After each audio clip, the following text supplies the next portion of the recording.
Hello viewers, welcome to Suman TV. ప్రస్తుతం మనతో ఉన్నారు ఫినాన్షియల్ అడ్వైజర్ యాదగిరి గారు. నమస్తే సార్. నమస్కారం మేడం. సార్, ప్రీవియస్ వీడియో చూసుకుంటే మనం జీవన్ లక్ష్య పాలసీ గురించి మాట్లాడుకున్నాం. మరి జీవన్ లక్ష్య పాలసీ అంటే కుటుంబానికి మొత్తానికి అదొక ప్రొటెక్షన్ అని చెప్పారు. సేవింగ్స్తో పాటు ప్రొటెక్షన్ ఇచ్చే మంచి స్కీమ్. మరి ఇప్పుడు చూసుకుంటే సుకన్య సమృద్ధి యోజన కూడా ఉంది కదా సార్. మరి ఇందులో కుటుంబానికి అని అంటున్నారు. ఈ సుకన్య సమృద్ధి అనేది ఓన్లీ ఒక ఆడపిల్లకి సంబంధించి.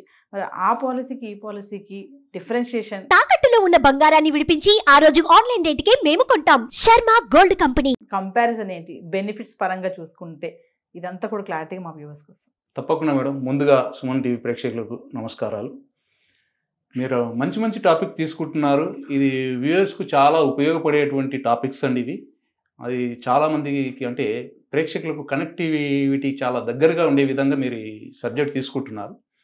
వాస్తవానికి సుకన్య సమృద్ధి పాలసీ మరియు జీవన్ లక్ష్య పాలసీ ఇవి రెండు వేరువేరుగా ఉన్నప్పటికీ, రెండు ప్రభుత్వ పథకాలు అయినప్పటికీ, దీంట్లో సుకన్య సమృద్ధి పాలసీ గురించి మాట్లాడినప్పుడు సుకన్య సమృద్ధి పాలసీలో పాప ఎవరైతే ఉంటారో ఒక 0 ఏజ్ నుంచి 10 years వరకు ఉన్నటువంటి వాళ్ళు ఆ స్కీమ్లో జాయిన్ అవ్వడానికి అర్హులు.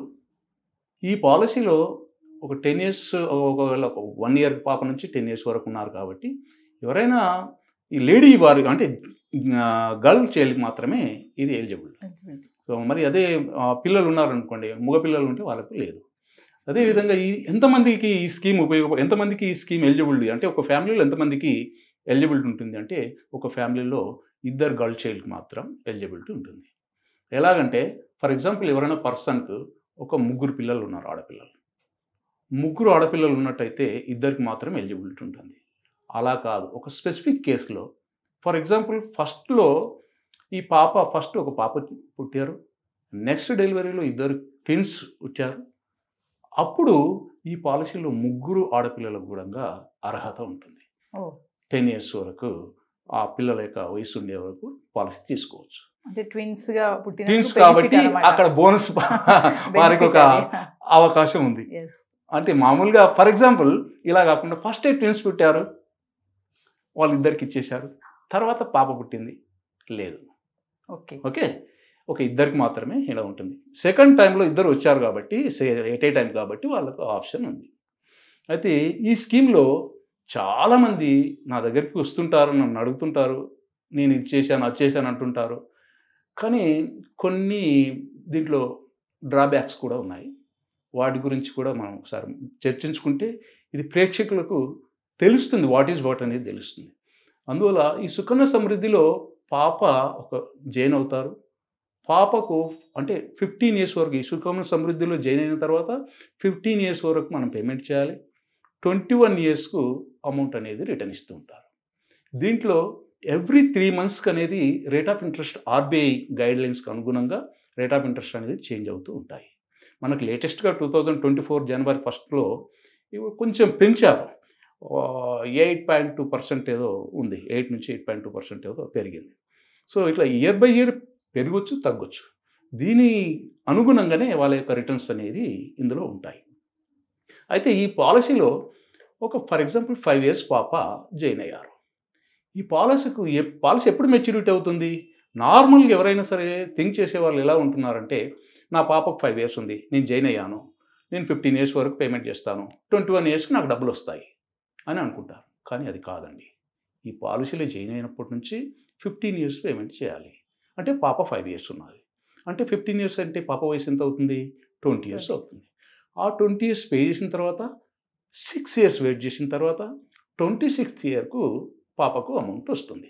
కానీ చాలామంది నా దగ్గరకు వచ్చి అడిగేవాళ్ళు, నా పాప 8 years ఉంది, నేను సుకన్య సమృద్ధి చేశానండి, నాకు 21 yearsకి డబ్బులు వస్తాయండి, నేను మంత్లీ 1000 rupees కడుతున్నాను లేదా 5000 rupees కడుతున్నాను అని చెప్తూ ఉంటారు. సో అది మీరు అక్కడ తెలుసుకున్నారా, వివరాలు తెలుసుకున్నారా అని అంటే, లేదండి వాళ్ళు తీయమన్నారు, చేశాము అని అంటుంటారు. కానీ చాలామందికి తెలియదు ఈ విషయం. కాబట్టి ఈ విషయాలు ఇది ఇలా ఉంటుంది. ఇంకోటి, ఇది అంత బాగుంటే మంచిగానే ఉంది. ఈ పాలసీ అక్కడి వరకు వచ్చిన తర్వాత వాళ్ళకు రిటర్న్స్ అనేది ఏదైతుందో దాని ప్రకారంగా అమౌంట్ ఇవ్వడం జరుగుతూ ఉంటుంది. ఒకవేళ మంత్లీ ఒక 1000 rupees పే చేస్తే వాళ్ళకు ఎండ్ ఆఫ్ ద మెచ్యూరిటీ ఒక 5 lakhs నుంచి 5.6 దాకా అమౌంట్ ఇవ్వడం జరుగుతూ ఉంటుంది. మనం పెట్టుకునే దాన్ని బట్టి ఇందులో 250 రూపీస్ నుంచి 1,50,000 వరకు ఇన్వెస్ట్మెంట్ చేసుకునే అవకాశం ఉంది. కాబట్టి ఇందులో ఇంకొకటి ఏంటంటే ఎవ్రీ ఇయర్ ఒకవేళ ఇయర్కు మినిమం 250 రూపీస్, మ్యాక్సిమం మీ 1,50,000 చేసుకోవచ్చు. ఒకవేళ ఏదన్నా కారణం చేత ఆ ఇయర్లో పే చేయనట్టయితే ఆ ఇయర్లో మినిమం ఆయన ఎంత పే చేస్తున్నాడో అది ప్లస్ దానికి ఇంకో అడిషనల్గా ఒక 50 రూపీస్ ఎంతో ఛార్జ్ చేస్తారు. అది కట్టుకొని ఆయన కంటిన్యూ చేసుకునే ఆప్షన్ ఇందులో ఉంటుంది. అయితే పోతే మీరు సుకన్య సమృద్ధి గురించి ఇది మన జీవన్ లక్ష్య పాలసీ. జీవన్ లక్ష్యకు సుకన్య సమృద్ధికి తేడా ఏంటి? ఇంతకుముందు మన ఎపిసోడ్లో మనం మాట్లాడుకున్నాం, జీవన్ లక్ష్య గురించి చెప్పడం జరిగింది. ఏదన్నా ఇది ఒక టర్మ్ పాలసీ లాగా పనిచేస్తుంది, ఒక ఫ్యామిలీకి ఒక మంచి ప్రొటెక్షన్ ఇస్తుంది. ఒకవేళ కీ పర్సన్కి ఏదైనా జరిగితే ఒక మంచి అమౌంట్ అనేది ఇవ్వడం జరుగుతూ ఉంటుంది. వాళ్ళ యొక్క భవిష్యత్తుకు వాళ్ళ యొక్క పేరెంట్ వాళ్ళ యొక్క కీ పర్సన్ ఉన్నాడనే ఫీలింగ్తోని వాళ్ళ యొక్క పిల్లల యొక్క భవిష్యత్తు, వాళ్ళ యొక్క పెళ్ళి లేదా హైయర్ ఎడ్యుకేషన్ వరకు కూడా ఆ పాలసీ సపోర్ట్ చేస్తూ ఉంది. సో అది ఇక్కడ మనం కంపారిజన్ చేసినట్టయితే ఇక్కడ సుకన్య సమృద్ధిలో పాప మాత్రమే పాలసీ హోల్డర్ అండి. ఓకే, అక్కడ లక్ష్య పాలసీలో ఫాదర్ ఉండొచ్చు, మదర్ ఉండొచ్చు, ఇద్దట్లో ఎవరైనా ఉండొచ్చు. సో ఇక్కడ ఫర్ ఎగ్జాంపుల్ అలాంటిదే ఏదైనా ఇన్సిడెంట్ ఏదైనా జరిగినట్టయితే 1 ఇయర్లో కావచ్చు, 2nd ఇయర్లో కావచ్చు, ఏదైనా ఇన్సిడెంట్ జరిగినట్టయితే సుకన్య సమృద్ధిలో పాపకు పేమెంట్ చేస్తూ ఉండాలి. ఎప్పటి వరకు చేయాలి? 15 ఇయర్స్ వచ్చే వరకు పేమెంట్ చేస్తూనే వెళ్ళాలి, లేకపోతే పాలసీ అనేది ఆగిపోతుంది. కానీ లక్ష్యాలు ఏంటి? మనకు ఒకవేళ ఏదైనా జరగకూడదు జరిగితే అక్కడ ఇమీడియట్లీ డబ్బులు ఇస్తున్నామని చెప్పాం. రైడర్ ఆప్షన్ ఉంది, రైడర్ ఆప్షన్ వల్ల ఇమీడియట్లీ డబ్బులు ఇస్తున్నాం, తర్వాత పే చేయాల్సిన అక్కర్లేదు, ఎల్ఐసి పే చేస్తుంది. ప్రతి సంవత్సరం 10% ఆఫ్ అమౌంట్ ఇస్తున్నారు, మళ్ళీ లాస్ట్లో కూడా అమౌంట్ ఇస్తున్నారు. అది ఆ పాలసీలో ఉండేది. ఇక్కడ అవన్నీ లేవండి కంటిన్యూగా. ఎందుకంటే పాప పాలసీ హోల్డర్ కాబట్టి పాపకి ఇక్కడ ఇన్సూరెన్స్ కవరేజ్ లేదు. ఓన్లీ మనం సేవింగ్ చేస్తూ వెళ్తుంటాం, ఇక్కడ ఇన్సూరెన్స్ కవరేజ్ లేదు, తర్వాత లోన్ ఫెసిలిటీస్ లేదు, సరెండర్ ఆప్షన్ లేదు. ఇలాంటివన్నీ డ్రాబ్యాక్స్ ఉన్నాయి అందులో. సో ఇవన్నీ కూడా పాపం చాలామంది పేరెంట్స్కి తెలియదు. ఏదో స్కీమ్ ఉంది కదా, ఆ స్కీమ్లో చేస్తున్నాం, వాళ్ళు చేశారు, మేము చేస్తున్నాం, మా ఇంటి వాళ్ళు పక్కింటి వాళ్ళు చేశారు, మా ఫ్రెండ్ చేశారు అని చెప్తే దాని వివరాలను మనం అడిగితే లేదు సార్ అది ఏదో అన్నారు అని చెప్తుంటారు. కానీ అది కరెక్ట్ కాదు. మన ఇన్వెస్ట్మెంట్, మన హార్డ్ అండ్ మనీ, ఈ హార్డ్ అండ్ మనీ ఒకసారి ఇన్వెస్ట్మెంట్ చేసేటప్పుడు 1కి 2 సార్లు ఆలోచించాలి, ఆలోచించి ఇన్వెస్ట్మెంట్ చేయాలి. అది తప్పని నేను చెప్పట్లేదు, కానీ దాంట్లో మీకు ఇన్సూరెన్స్ కవరేజ్ ఉండదు, లోన్ ఫెసిలిటీస్ లేదు, విత్డ్రాల్ అయ్యే ఆప్షన్ లేదు. అలాంటి డ్రాబ్యాక్స్ ఉన్నప్పుడు అదే మీరు ఆ పాలసీ సమానంగా ఇక్కడ కూడా తీసుకున్నట్టయితే సేమ్ ఒక 15 ఇయర్స్ పేమెంట్ చేసి 18 ఇయర్స్లో మీకు రిటర్న్ ఇచ్చే విధంగా ఎల్ఐసిలో కూడా ఉంది. జీవన్ లక్ష్య పాలసీ తీసుకున్నట్టయితే దానికన్నా మంచి బెనిఫిట్స్ ఇక్కడ పొందొచ్చు. కాబట్టి నేను చెప్పేది ఏంటంటే ఈ పాలసీ తీసుకోవద్దని చెప్పడం కాదు, కంపారిజన్ అడిగారు కాబట్టి కంపారిజన్లో దానికన్నా ఒక మంచి బెనిఫిట్ ఉన్నటువంటి పాలసీ మన ఎల్ఐసిలో ఉంది. అది జీవన్ లక్ష్య పాలసీ అని మీకు చెప్పదలుచుకుంది. సార్ ఒక విషయం చెప్పండి, మీరు ఇందాక అన్నారు కదా కొంతమందికి తెలియదు, అవగాహన ఉండటం లేదు అనేసి. మరి ఇప్పుడు ఇది చూసుకుంటే సుకన్య సమృద్ధి యోజన పేరులోనే అట్రాక్షన్గా ఉంది. ఓ సుకన్య సమృద్ధి అంటే ఆడపిల్లకి సంబంధించింది, సో మన డబ్బులు ఏదైనా వేస్తే ఆడపిల్లకి రేపు యూజ్ అవుతాయి. అలాంటి వాళ్ళు మరి ఎలాంటి వాళ్ళ సలహాలు తీసుకోవాలి? మీరు ఒక ఏజెంట్ అసోసియేషన్ మెంబర్గా ప్రెసిడెంట్గా ఉన్నారు, సో సలహాలు సూచనలు ఇచ్చారు కదా, అలాంటి వాళ్ళకి మరి వీళ్ళు ఎలా అప్రోచ్ అవ్వాలి ఏజెంట్ని? కొంతమంది చాలా విషయాలు తెలియవు ఇలాంటివన్నీ కూడా. అలా ఫైనల్గా ఏం చెప్తారు మేడం? నేను చెప్పమంటారా, ఇప్పుడు మన ఇండియాలో 150 కోట్ల పబ్లిక్ ఉన్నారండి. 150 కోట్లలో ఇవాళ మనం ఇన్సూరెన్స్ సెక్టార్లో అంటే వాళ్ళని కవర్ చేసింది ఎంత అంటే మొత్తం కలిపితే ఒక 50 కోట్ల మందిని కవర్ చేశాం. ఇంకా 100 కోట్ల మంది కవర్ కావాల్సినటువంటి వాళ్ళు ఉన్నారు. అంటే వీటికి అవగాహన గురించి చెప్పామనుకోండి, వాళ్ళు లైట్గా తీసుకుంటుంటారు. అంటే ఆ టైంకు వాళ్ళకు లైట్గా తీసుకోవడం జరుగుతూ ఉంటుంది. ఎవరైనా సరే నన్ను అప్రోచ్ అవ్వచ్చు, నేను వాళ్ళకి సలహా సూచనలు ఇస్తుంటాను. కానీ మనం ఒకసారి చెప్పినప్పుడు అది థియరిటికల్గా వాళ్ళు ఎలా చేస్తారంటే వాళ్ళకి ఆ సందర్భం రాదు. కాబట్టి మేము ఏంటంటే ముందుగానే చెప్తుంటాము, రాబోయేటువంటి కాలాన్ని 15 ఏళ్ళు 20 ఏళ్ళు బేరీజ్ వేసి రేపు పొద్దున ఏముంది, ఏ సిచ్యువేషన్ ఉంది అనే దాని ప్రకారం చెప్తూ ఉంటాను. అదేవిధంగా ఎవరైనా సరే ఇన్వెస్ట్మెంట్ చేసేటప్పుడు కూడా ఎవ్రీ ఇయర్ 20% గ్రోత్ని మీరు పెంచుతూ ఉండాలి. ఈ ఇయర్లో మీరు ₹1,00,000 పెట్టుబడి పెడితే నెక్స్ట్ ఇయర్లో ₹1,20,000 పెట్టుబడి పెట్టినప్పుడే రాబోయే 15-20 సంవత్సరాల తర్వాత ఇవాళ ఉన్నటువంటి లివింగ్ స్టైల్ని మీరు ఎంజాయ్ చేయగలుగుతారు అని చెప్తాం.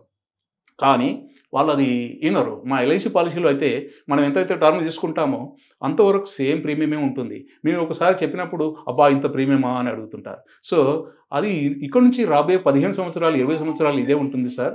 థెరిటికల్గా వాళ్ళు ఏం చేస్తున్నారంటే లైట్గా తీసుకుంటూ ఉంటారు. అంటే మేము రాబోయే 15-20 సంవత్సరాలకు సంబంధించినటువంటిది ముందుగానే మేము అంటే ఆ ఏజ్ వచ్చేటప్పటికి ఈ అమౌంట్ వస్తుంది, ఈ అమౌంట్ ప్రకారంగా ఇన్ఫ్లేషన్ బీట్ చేసే విధంగా వాళ్ళ యొక్క రిటర్న్స్ ఉండాలి అంటే ఎవ్రీ ఇయర్ ఎవరైతే ఇన్వెస్ట్మెంట్ చేస్తున్నారో వాళ్ళకు ఒక 20% వాళ్ళ యొక్క అమౌంట్ను పెంచుతూ వెళ్ళాలి. అప్పుడు మాత్రమే ఇవాళ మనం ఏదైతే లైఫ్ స్టైల్ మనం జీవించగలుగుతున్నామో ఆ 15-20 సంవత్సరాల తర్వాత సేమ్ లైఫ్ స్టైల్ మనం ఎంజాయ్ చేయగలుగుతాం. కానీ మనం ఏదైనా పాలసీ గురించి చెప్పి కొంచెం ఎక్కువ ప్రీమియం కట్టుకోండి కొన్ని సంవత్సరాలు 2-3 సంవత్సరాలు మీకు కొద్దిగా హార్డ్గా ఉన్నా రాబోయే సంవత్సరాలలో మీ యొక్క ఇన్కమ్ పెరుగుతూ ఉంటుంది కాబట్టి అప్పుడు మీకు స్మూత్గా ఉంటుందని చెప్పినా కూడా వాళ్ళు వద్దండి అంత ఎక్కువ ఇంత ఎక్కువ అది ఇదని చెప్తూ ఉంటారు. లాస్ట్కు at the end of the మెచ్యూరిటీలో చూసుకున్నప్పుడు అబ్బా అవును కదా అప్పుడు చెప్పారు మీరు. చాలామంది నా క్లయింట్స్ కూడా చాలామంది ఏం చేస్తారంటే అవును సార్ మీరు ఆ రోజు నాడు చెప్పారు కానీ మేము వినలేదు, ఆయిలైన్ ఉంటే ఇంకా బాగుండేది అని చెప్తూ ఉంటారు. సో అందుకని నేను ఇప్పుడు చెప్పేది ఏంటంటే మీ ప్రేక్షకులందరికీ కూడా నేను చెప్పేది ఏంటంటే మీరు దీనికోసం కాదు రాబోయే 20 సంవత్సరాలకు 15 సంవత్సరాలకు మన యొక్క గోల్స్ ఏంటి, మనం ఎక్కడికి రీచ్ అవ్వాలి, ఎంత ఈ రోజు నాడు ఉన్నటువంటి ప్రకారంగా రేపు పొద్దున 20 సంవత్సరాలకి ఎంత ఖర్చు అవుతుంది, ఎంత అయితే మనం ఆ గోల్ని రీచ్ అవ్వగలుగుతాము దాన్ని బేస్ చేసుకొని మీ యొక్క ఇన్వెస్ట్మెంట్ చేసుకోండి. ఆ ఇన్వెస్ట్మెంట్ చేయడం వలన రేపు పొద్దున మీరు సాఫీగా మీ యొక్క జీవితం అనేది జరగడానికి ఆస్కారం ఉంటుంది. Thank you sir. Thank you madam. Thank you very much.